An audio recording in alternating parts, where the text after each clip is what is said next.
इसका कोई हल निकालना ही होगा। इसके बाद हजरत ख्वाजा मोइनुद्दीन चिश्ती रहमतुल्लाह अलैहि ने तमाम साथियों के साथ मिलकर जमात के साथ नमाज अदा की। लोग ये मंजर देखने लगे और कहने लगे, ये तो कोई अजीब फकीर है। हमारे मंदिरों में सब देवी देवता मौजूद हैं और ये उनकी इबादत न करके किसी नए खुदा की इबादत कर रहा है। अगर मंदिर के बाहर भी कोई खुदा है तो उसे भी मंदिर में रखा जाना चाहिए ताकि लोग उसकी भी पूजा कर सकें। शाम ढलने लगी। शाम होते ही राजा पृथ्वीराज के ऊंटों के चरवाहे अपने ऊंट लेकर उस जगह पहुंचे। इत्तेफाक से हजरत ख्वाजा मोइनुद्दीन चिश्ती रहमतुल्लाह अलैहि उसी जगह पर तशरीफ फरमा थे जहां आमतौर पर राजा के ऊंट आराम किया करते थे।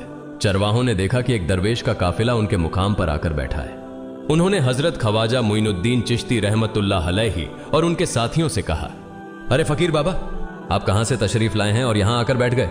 क्या आपको मालूम नहीं कि यहां रोजाना राजा पृथ्वीराज के ऊंट आराम फरमाते हैं? राजा के ऊंट यहां आराम करते हैं, ये जानते हुए भी आपने यहां बैठने की जुर्रत कैसे की? हजरत ख्वाजा मोइनुद्दीन चिश्ती रहमतुल्लाह अलैहि ने उन चरवाहों को नरमी से जवाब दिया, बाबा, हम मुसाफिर हैं और अनजान हैं। हमें मालूम नहीं था कि इस मुकाम पर राजा के ऊंट आराम करते हैं। चूंकि हम पहले ही यहां रात गुजारने का इरादा कर चुके हैं, तुम अपने ऊंटों को आज किसी और जगह आराम देने ले जाओ। आसपास बहुत सी जगहें हैं।